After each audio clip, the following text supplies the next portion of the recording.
So you're driving along the road and you come up to a dirty, great big pond. What do? Turn around and go back? Not in this, you don't.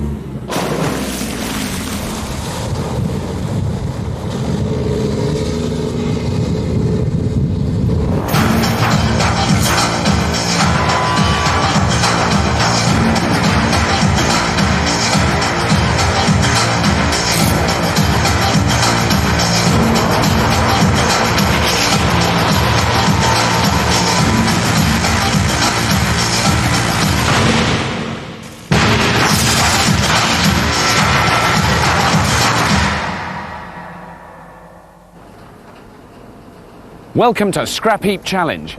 Here's how it works. We dream up weird and wonderful machines, and our two teams of intrepid folk have to build them. They have just one day, and they can only use the junk they find on our scrap heap. This week, the challenge is to build an amphibious vehicle which has to carry all 4 team members. They've got to drive on land, then across a lake, then somehow power themselves out of the water for the race to the finish line. So let's meet the teams. The team in turquoise is the Navy Blues. They're all Royal Navy engineering instructors based at HMS Sultan in Portsmouth. Start and select port time. Start and select port time. Open the LP fuel valve. Open the LP fuel valve. They might look fresh-faced, but between them they've notched up 30 years naval experience and spent 10 years at sea. Start port time. They're all dying to swap a life on the ocean wave for a day on our scrap heap. My name's Mark Downer. I'm a lieutenant in the Royal Navy, a marine engineering officer, though I specialise in naval architecture. I'm the captain of the Navy Blues, and we're expecting to sink the opposition. I'm Lieutenant Doug Richardson. I'm a nuclear engineer and submariner by trade. I'm looking forward to the competition and getting stuck in. My name's Lieutenant Samantha Donnelly. I teach electronic engineering within the Royal Navy, and I'd like to teach the opposition a lesson or two. The Navy Blues' chosen expert is Jonathan Spedding, Yorkshireman and engineering all-rounder, whose private passion is building and racing hovercraft. And in a fetching shade of pink, it's the Bodgers, with old scrap heap hand Bowser Munson. They're a bunch of London bikers who spend their lives bodging bike engines. Bowser's teammates are wife Babs and best mate Lurch. I'm Bowser Munson. You might remember me from the first series. I need my head examining for coming back, but this time I'm with a team of bikers, and we're going all the way to the final. Hi, I'm Babs. I'm a chemistry technician at a local boys' school. I'm married to Bowser, and I'm team leader, because he says I can be. My name's Lurch. Everybody thinks I'm miserable, but I'm a happy person, really. The bikers are coming to town, and they reckon they're going to leave tyre marks all over the Navy's backs.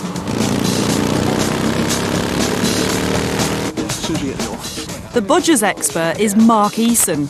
He's deadly competitive and spends all his spare time building and racing amphibious motorbikes. A quick reminder of the rules. All the stuff you need must be scavenged from the scrap heap. Sneaking off down the hardware shop will be severely frowned upon. So, Bodgers, Navy Blues, brace yourselves. You have 10 hours to build an amphibious vehicle, and the time starts now.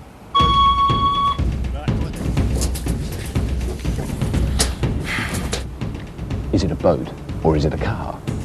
Sadly for them, it's got to be both. We've got to drive it on land, it's got to float, and we've got to drive it in the water, okay? So what I suggest we do, look for a whole vehicle, right. First of all. Diesel or petrol? Diesel would be better. Engine, something that's going to float. Some wheels, maybe, to get over. Try to find a boat if there's one there. Right. And we basically add the boat to it to make it buoyant. Let's get out on the site and see what we can find. We need a rear drive engine. Go, go. Well, most important, a hull and an engine to start with. So right then, let's see if we can come up with a... And they're off. Bowser heads out, closely followed by Doug to scavenge what they need from the scrap heap.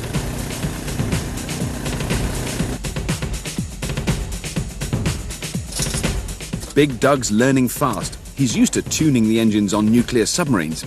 Now he's looking for inspiration from an old wheelbarrow. As a scrap heap veteran, Bowser knows the name of the game is to grab whatever you can lay your hands on. But what's he going to do with that lot? Looks like Doug's getting the hang of this scavenging lark. One propeller. Well done.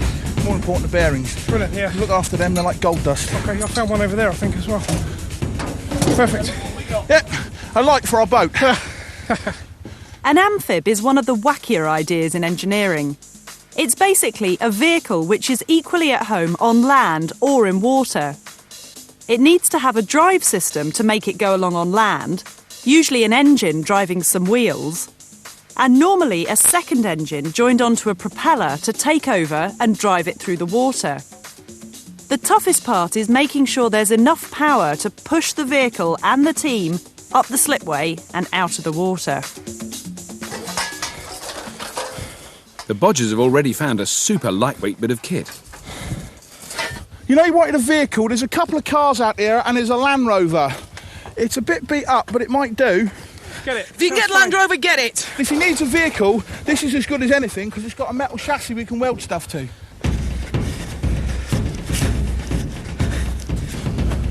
Right. A Land Rover? Well, they're famous for floating, aren't they? You ready, Paul? Yeah. I don't think we need the radio. One big plus is the Land's diesel engine. Not many people know this, but a diesel engine can run underwater. That's because diesel combustion doesn't use sparks and electrics. Pretty useful in a car that's going for a swim. We've got a vehicle. We've got some buoyancy. Yeah. Lurch has got the job of trying to start up 10-ton Tessie. There's the engine that drives the four wheels. Yeah. What we want to try and do for buoyancy is to graft on parts of a boat, if we can, to the sides and the front. Land Rovers don't naturally lend themselves to a life on water. That's because for an object to float, it must weigh less than the water it displaces. A Land Rover weighs a good deal more, and so it sinks. To make it float, the team must somehow make it buoyant. They could do this using oil drums. These are very buoyant because they have a large volume but are light for their size, so they weigh a good deal less than the water they displace. This is going to be awfully heavy when you consider you've got four of us in it as well. Yeah, there'll be enough. And my Bowser's not the lightest thing on two legs. There's going to be enough buoyancy there to keep it afloat. If they can find anything like oil drums, water containers, yep, anything like that? Yep, empty oil drums, perfect. OK, so the Land Rover's got a little weight problem, but the Bodgers, being mad bikers, are in their element now. They've got a huge, great mother of a motor with a 2.5-litre engine. Good luck. So, Babs, Yes. 1 hour gone, 9 hours left. What's the plan with the Land Rover? It's going to float.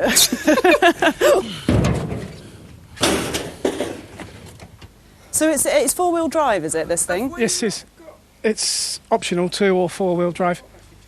So we've got two possibilities here. We can either run the vehicle in permanent 4-wheel drive mode and use a spare engine to drive the propeller, or we can drive the vehicle in 2-wheel drive mode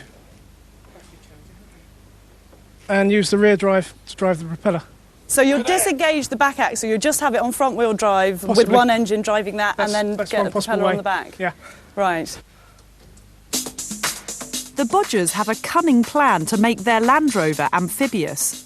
Instead of having two engines separately driving wheels and propeller, they're going to bodge its single engine to do both jobs at once. As a four-wheel drive, the engine drives the front and rear wheels via a prop shaft.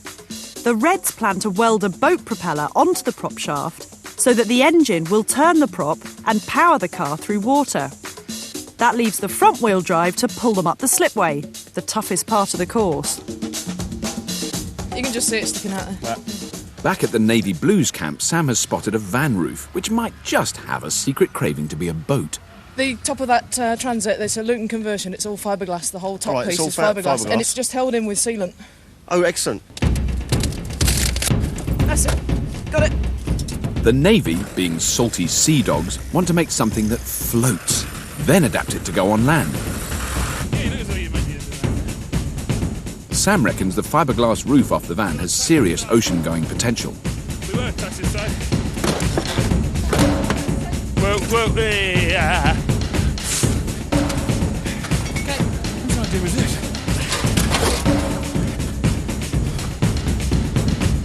So we want to spread the load, don't we? Now Mark and John have to work out how to make a van roof go vroom. What other options have we got? We could blow it along. Blow it along? Because if we blow it along, we don't have to do lots of transmission work. Yeah, that's certainly going to help. So if we put yeah, because we haven't got to drive through the wheels then either. Let's put a fan in it there. Right. Let's have it overhanging the back. Then it can be just above the water level. Gotcha. Yeah? Yep. So we need to put an engine in. Yes, Doug? Yeah, I've got a Ford Sierra engine here. Ford Sierra engine? What size? 2 litre gear. Gear, that's 2 litre. Yeah, that'll do. 2 litre? Yeah, that'll do. Yeah, get hold of that one. Does it look like it works? Well, it looks all right. Looks fairly intact. Hold on. Doug's been seduced by a very fancy fuel-injected engine. Very fancy, but very complicated. While you're looking, we need to try and find a propeller or something like that. We're going to try and build a fan. To blow us along. So you want a propeller? If you can find one. OK, I'll have a look. Doug finds a plane fast enough. The prop must be round here somewhere. Airplane, no propeller. Looks like it's chocks away for the Navy plan to use air power. Just see which way the crank runs. Right. Time for the Navy Blues Captain Mark to tell the team his fantastic plan. OK. Right, what we come up with is Jonathan's suggesting that we drive this thing with a fan, which is why we found the propeller. Yeah. So we've got quite a good hole on the top of that Luton van. OK. What we're going to try and do is mount the engine quite high up so we can overhang from the back. So we need the gearbox on it, make sure it's running at the right speed, and then we're going to put this prop on the back here. OK. OK. And then as far as going over the land's concerned, we're going to stick some wheels on it, 4 wheels, so it's spreading the load nice and thick. Right, steerage. OK. And now I was thinking about steerage. We need to steer it on land and in the water. There's no real place to put rudders. We don't want to go with anything over the back. So what I'm thinking is if we can steer the back wheels will steer us on land. They'll also act as a rudder. If we can get some fairly thin ones, they'll act as perfect rudders, because they'll be in the water anyway. Yeah. The Navy Blues have thrown decades of amphibious convention to the winds. Their eccentric plan is to mount the Ford Sierra engine on a frame inside their van roof hull and hook it up to an aeroplane propeller. The prop won't go in the water, but will blow them along on land and sea without any need to drive the wheels. A sort of giant mobile hairdryer. So the plan that we've got, we're going to try and make this pretty quick, is to build a massive great fan on the back. We've got a propeller. Oh, right. So we're going to sort of you're not going to have a propeller in the water? You've got a propeller... up in the air, so we've got air-driven fan. You're going to raise the engine up, the engine's going to be high up. Yeah, it's going to have to be very similar to the swamp skimmers on the Everglades. Right. With wheels. A swamp skimmer with wheels. With wheels, yeah. So you've got to think of a name for it as well, haven't you? That's the other thing. Yeah, we might have just made one up. Swamp skimmer with wheels. Skimmer with wheels. With wheels. Yeah. An SSWW. SSWW. .com. Things that drive on land and float in water. I mean, when did that catch on?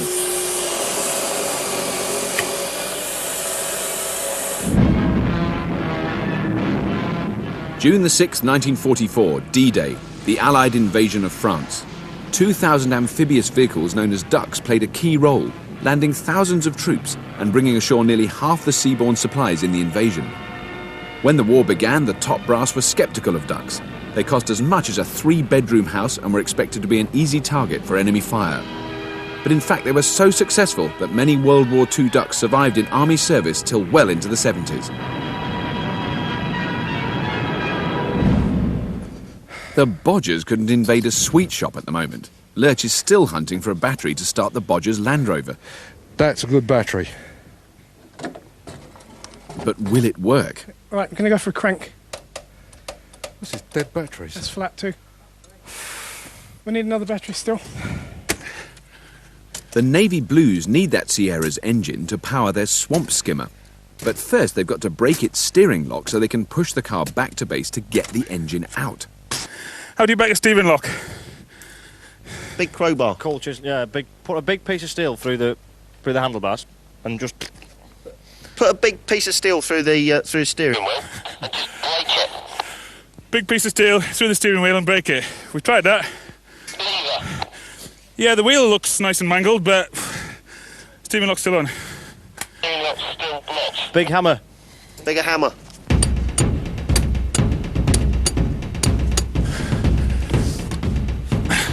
Should have stolen cars as a kid. Yeah, exactly.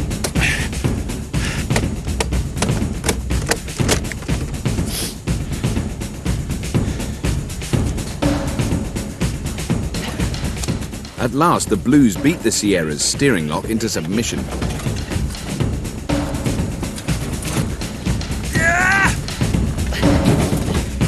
We're in. Whoa.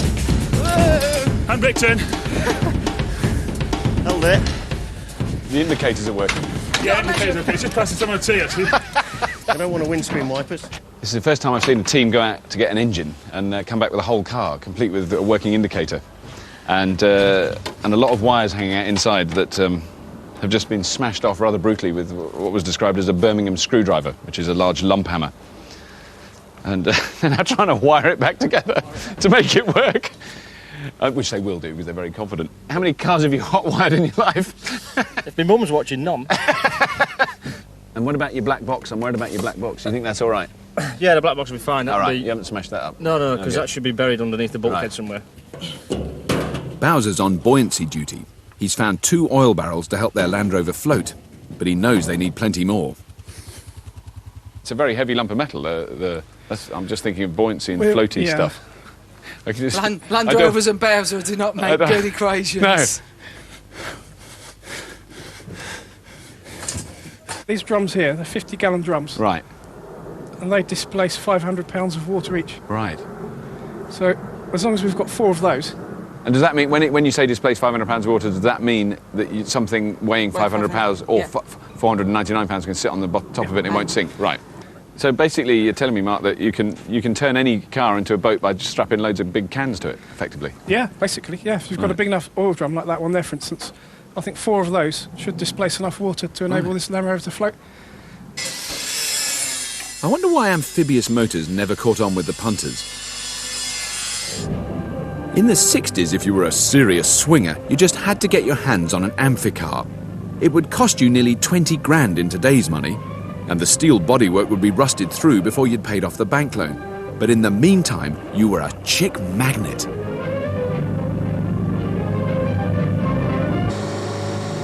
Nowadays, if you're after amphibious pulling power, you'll have to shell out 12,000 quid for a Dutton marine car.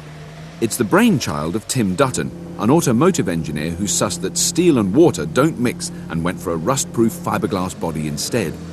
As the only manufacturer of civilian amphibs in the world, he's the perfect judge for today's challenge. Yeah, so Tim's agreed to help me keep an eye on proceedings throughout the day. bulkhead and the air filter that it really need. So, Tim, do you reckon we're going to have a couple of very wet teams tomorrow? I think one of them's going in the boat direction, the blue team. They've got a hull sorted out, so that's looking quite promising. But the red team, they just seem to have a Land Rover with 4 wheels. I mean, a Land Rover's not a light car, is it? I should think it most really weighs a tonne. Right, So even stripped down like that? Yeah, so we're talking about 4 barrels just to keep that afloat. And Right. then the And then average the 4 of them. person's 7,500 kilos each. Yeah. So they most really need 6 barrels. Right. And they've got 2. They've got 2? Yeah. So they're a third of the way there. So maybe they'll only a third sink. The blue team, they've got quite a bit to do because they're using a fuel-injected engine with electronic ignition and what have you, and I haven't actually heard the engine run yet. Normally, yeah. So they could spend a lot of time... So they've chosen an extra bit of complication for themselves? Yeah, they could actually get it all together and then find the engine doesn't work. Yeah. The Bodgers have got their own engine problems. Lurch has found the 6th battery of the day. The rest have all been duds. Just check. So what about this one? We're all connected up in the right place. Flat battery. Another one that's flat. Bugger. Right, I'm going to go and have a look, see if there's another one. Have we tried? Done the coach, the plane. I found one in the boat. Half up in the JCB. We've done the Mini, the Orion, the Taurus, the fire engine. Lurch is feeling the pressure. He's started talking to himself. Bless. There's got to be a way. To the bottom of there, we're going to need to put... John is hoisting the engine out of the Sierra. The plan, to mount it on a frame in the Navy's boat hull where it will drive their aeroplane propeller. Well, that's the theory. I just haven't heard your engine purring, and I just wanted to check that it goes. We hope so. Have you tried it? We've got it nearly to start, and then when we moved it over, we had to break the steering lock on it, and at the same time we managed to break one of the relays. So we haven't managed to actually get it to start yet. Are you not a bit nervous about that? No, we're pretty confident. Somebody on the case? Our expert over there is pretty confident it's going to start. Your expert who's... Expert's denying all knowledge, I think. I'm blaming him. Bowser and Lurch are a pair of bright sparks, but they're still missing a good battery for the Land Rover. Any battery on that? Or what about the van? I haven't looked at the van. They're getting desperate. Even more technical. Sailor boys John and Doug are doing a crash course in avionics.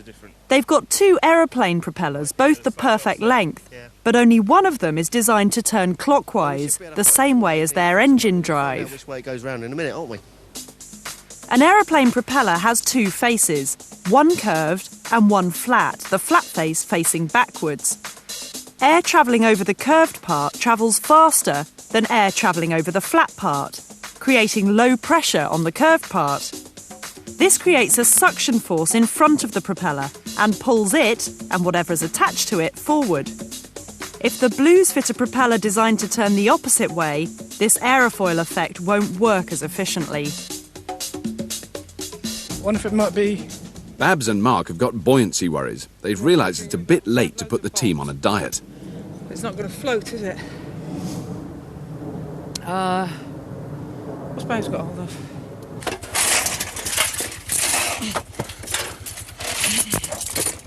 So what have you got hold of at the moment? Because we need some more buoyancy aids.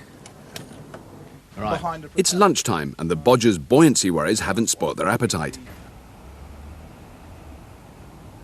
When you're doing your amphibious motorbikes, Yes.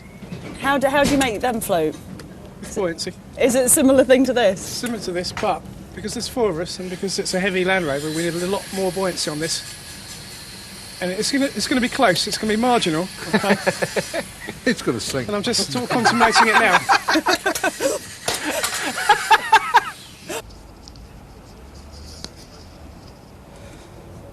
We're the wrong way round, you see. Most people would think, car, I've got to make it float. We thought, boat, we're going to make it work on the land. There's a little bit of cynicism about whether you're going to actually get out of the water once you're in. Yeah, of course we will. Not from us. No, we're totally in support. What, from the overall... He must be a big just expert. A feeling. We could call him an expert, yeah. Well, the information that we got about these ramps was that we could do it, so... Right. If we get there and the ramps aren't... I'm not worried. The other team might see us for spray anyway, so it's irrelevant.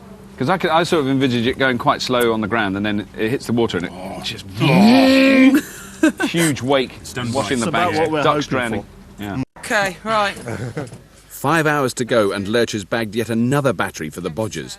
But will it make the Land Rover go vroom? Immediately. 9, 10, go.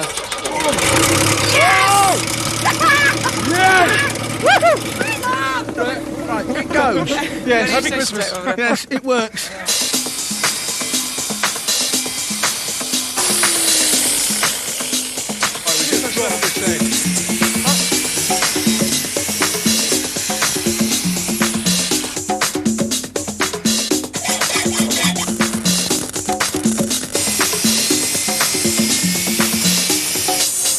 While they're all getting busy, let's see how the professionals do it.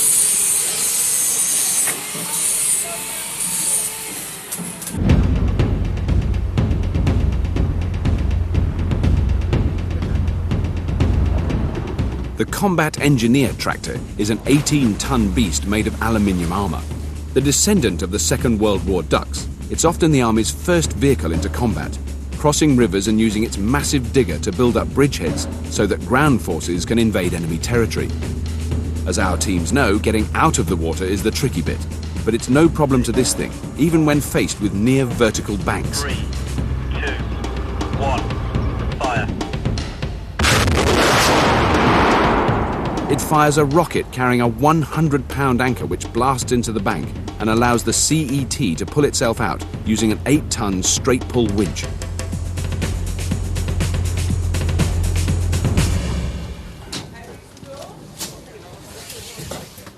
These chaps take amphibs to war. Wonder what they make of our team's outlandish contraptions.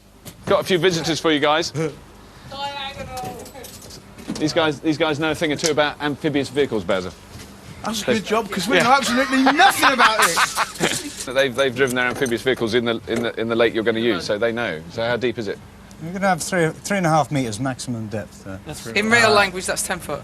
About 10 feet. Yeah. Hey, hold on. Is that about 10 feet? Yeah. Stand on tiptoe. That's all right. We can do it. We can sort it. So how many more flotation units are you putting on here? As many as we can fit. Any more around the front? Yeah.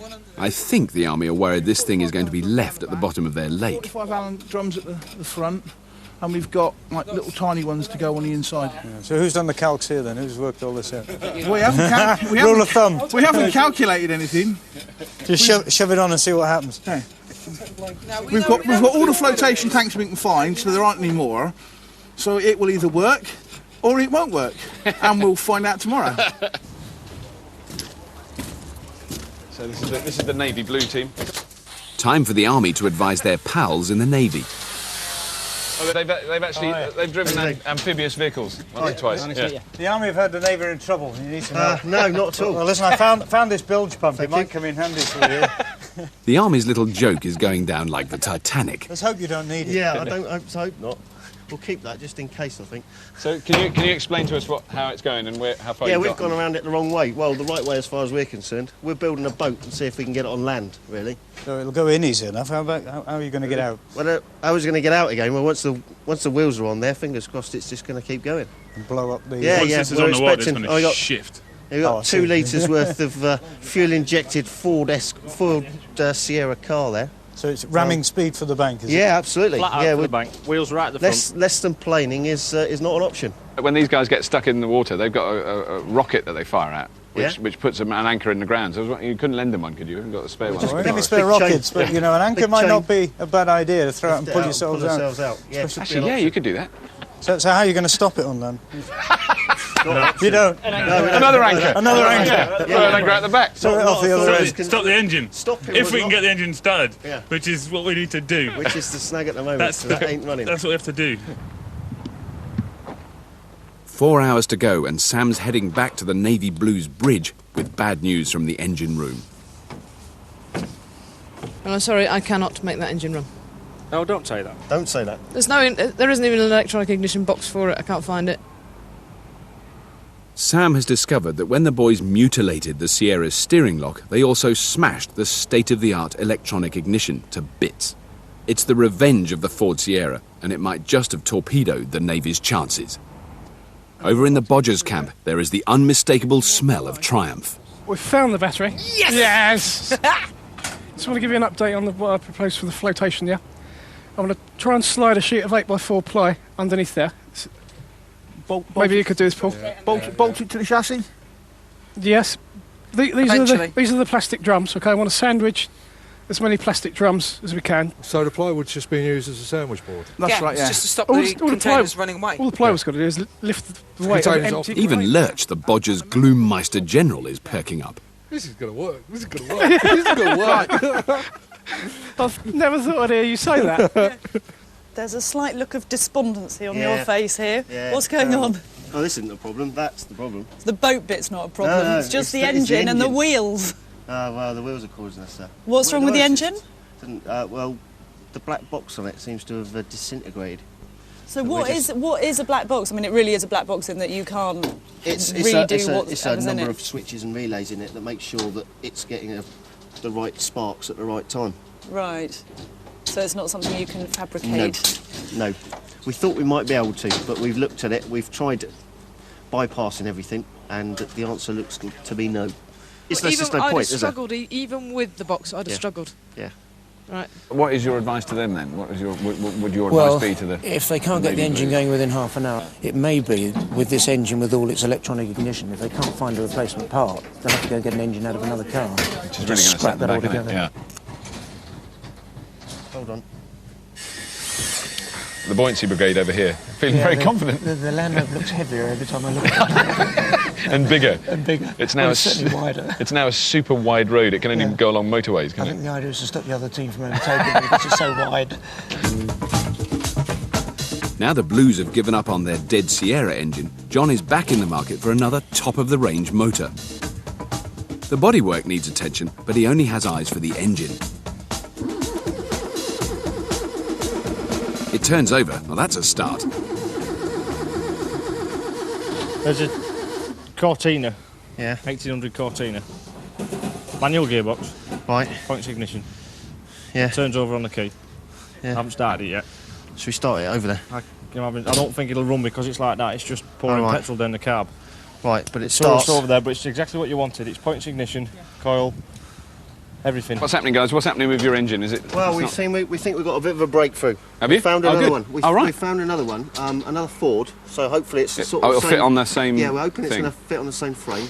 Not only that, it's a normal distributor. Right. Normal it's not, points. No messing around with. No black boxes. Ignition this time. It's manual gearbox. It's no automatic. Yeah. This is a bonus. Oh, brilliant. We've turned it over in the car. It's up in the air a little bit at the moment. It's a bit awkward, but it's up there. It turns with the key in the ignition, so we should be all right. Brilliant. Should be all right. I mean, it hasn't fired, but I mean, what can we do? Oh, right. Oh, yeah. Hey, it's only a small. There's only a small drawback. Problem. Yeah. I mean, this is shortenable, but once it's shortened, that's it. We've had it. Yeah.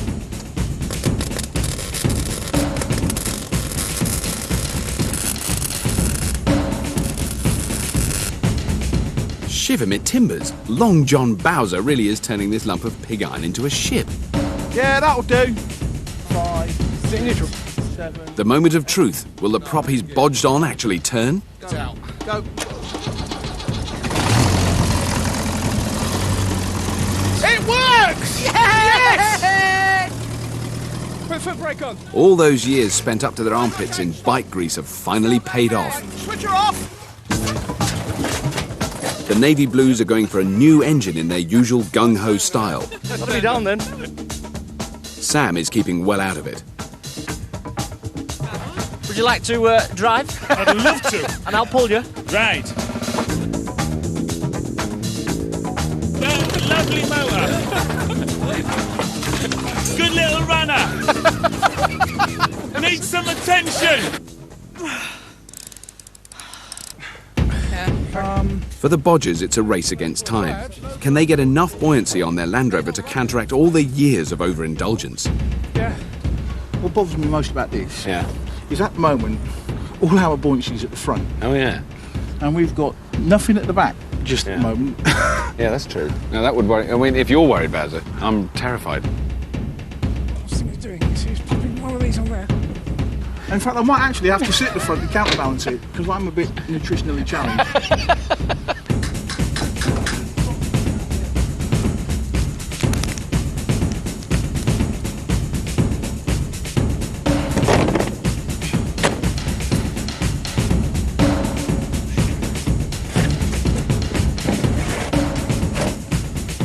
Now that's what I call a rudder.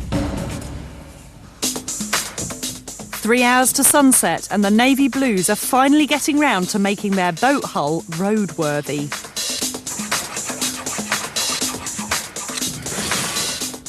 The wheels will go on axles under the hull, and rather unusually will be steered on land by the tiller bar. They'll need to mount a bearing so the axle doesn't knock against the hull and make steering impossible. Then the idea is that the rear wheels will double up as rudders in the water. But it's all a bit primitive. Just force them through. Okay. Having wrecked one perfectly good engine, the Navy Blues are having a good go at destroying another. No, they're going on next door, are It does go vroom. I mean, it does do that. It actually does go vroom, doesn't it, Jonathan? It's been vroom. It's been vroom. Been vroom. Yeah. If they all finish, who's your money on? I still think it's on the red team. Is it? Because they've got the wheels driving and they've got a propeller, so it's more conventional. But you never know, the blue team, they may, if it was a speed trial, they may win. But your money's on the Reds at the moment? My money's still on the Reds. Yeah. On the Bodgers? On the Bodgers. They're looking confident. Well, they're eating at the moment. Yeah, they're still eating. They've had 4 puddings, I think. Yeah. While the Bodgers put their feet up, the Navy ship is still missing a few extras like engine, wheels, steering, and the sun seems to have set early. Down. Go. This week's will be good as well. Meanwhile, back at the ranch. Let's go, son. What's the world record for holding your arms above your head?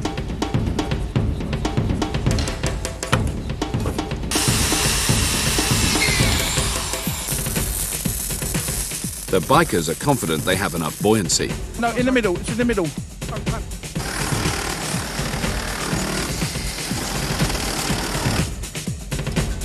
Hard lock. Yeah, quarter inch clear. Okay, got plenty of room this side. Right. There's a bit of angle line by the door. Teams, you have 1 hour remaining. 1 hour remaining. Thank you. The moment of truth. Time for the Blues to mount that perfect propeller. That's too long. It's not high enough. It's in the water. Jonathan! It's in the water. That's not. Yes, it is. It's got to go up by about a foot. Or we've got to remove the ends off the propellers. Which you don't want to do. The Navy Blues are in serious trouble, aren't they? They're very blue. Have you seen the latest development is that they've actually realised with the change of engine that they've mounted the engine too low so that the propeller is actually going to be in the water. So their beautifully engineered propeller, they're now cutting down to size with brute force, yeah. They're soaring. Oh no, I didn't know that's what was happening. Absolutely desperate measures. So they've got a very short propeller with less push, presumably. I don't know what happens when you saw a propeller. Presumably it doesn't push as much. It doesn't, because the tips are all carefully moulded to give you a nice aerofoil. So now this weekend. There'll be a lot of going round and not much going forward, I think. I know it doesn't look like it, but we are actually nearly finished the back bit. That's all that's left.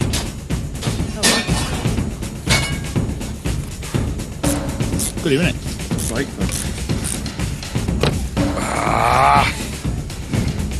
Weak and so.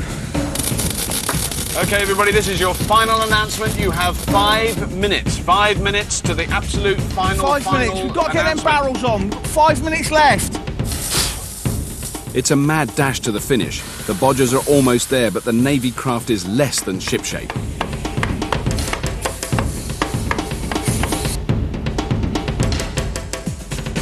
No, gently. Yeah, Okay, teams, that's it. The sun has finally set. Oh boy, has the sun set on Scrapheap today. It's time to down tools. You've done a magnificent job. Tomorrow is another day. There may be a little bit of time for a small amount of tinkering in the morning. Those final bits of polishing to your magnificent machines. So we'll see you in the morning. Rest ye well.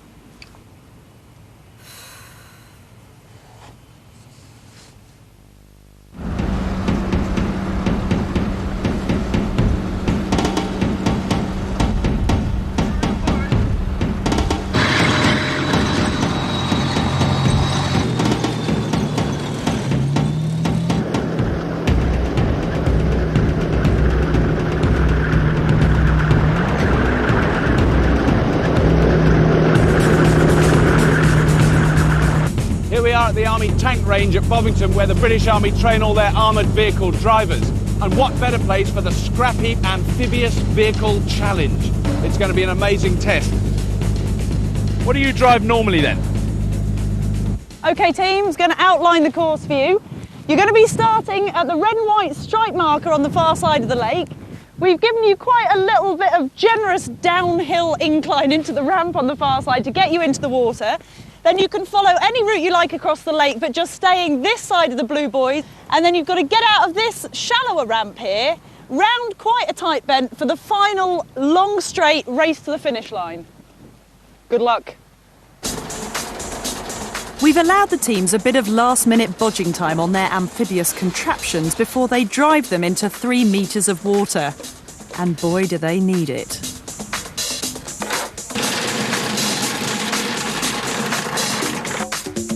The Navy Blues have a boat hull which was a van roof in a previous life.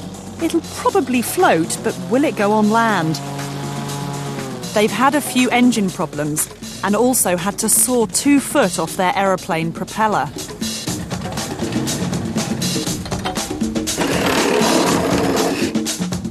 This thing used to be a Land Rover. The bodgers strapped on some big oil drums to make it float and bodged on a boat propeller to power them across the lake. They're filling up on liquid foam in a last-ditch bid to keep them watertight. Bit late, chaps. Bodgers, are you ready? Yep. Navy Blues, are you ready? Oh, yeah. Ready. Gentlemen, please start your engines.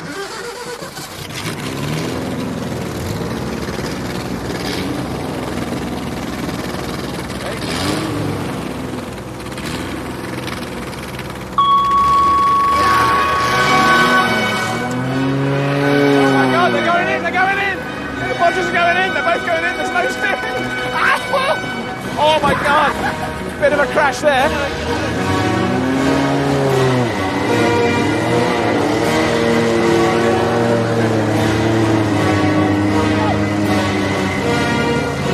Not going too straight yet. This is incredible. They're not actually going in any direction that could be called forward.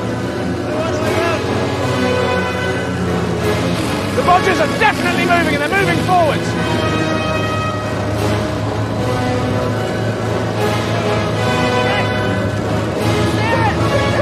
Because the prop is now hitting the water, which is why it's not going fast enough.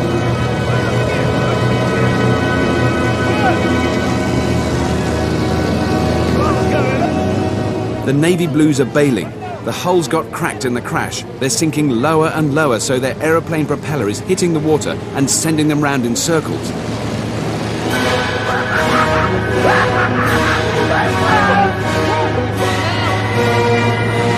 And under the rules, each time the Blues paddle or push their craft, they are racking up a 10-second penalty. The Bodgers they're storming out now. How are they going to get out? This is the... Well, I think they'll be all right because they've got the drive from the wheels. Have to paddle it. So their lack of steering, I mean, they really needed a rudder of some sort. Because actually, they are moving. They're just moving around in circles. So. It's crunch time for the Bodgers. Will the front-wheel drive get them up the slipway? Now they've got out! The Bodgers are out! Look at that! Look at that! They haven't pushed, they haven't paddled, they haven't pulled. Look at the speed they're going at. They're unstoppable.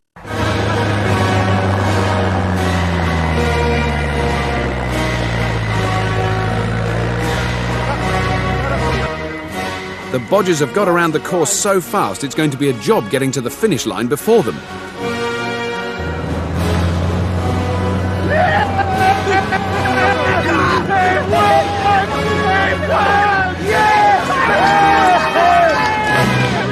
Unbelievable! That is quite awesome. Are they going to go around a second time, do you think? I think it looks like they want to. They better go in and save the others. Oh, was that not? Well done, there. Oh, yes! Did you like that? Incredible! They're still in the water! Well done. The Navy's still afloat, just. Let's see an action replay of the crash that sunk their hopes. The replay confirms that the Navy's Stone Age steering device caused the pileup, and their swamp skimmer never really recovered. Should we go and rescue him in our boat? Oh, that's very cool. All the nice girls love the sailors. All the nice Told you it wouldn't sink, didn't I? Yeah, you did say it wouldn't sink. It didn't sink.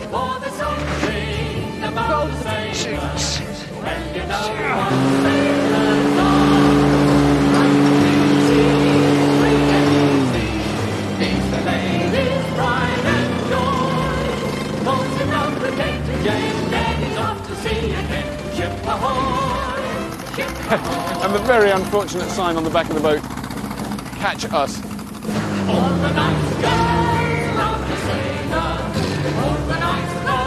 No, the steering really let them down, along with the wheels and the engine and the propeller. The Navy Blues have run up a massive time penalty for all that paddling and pushing. But between you and me, it's all a bit academic, really.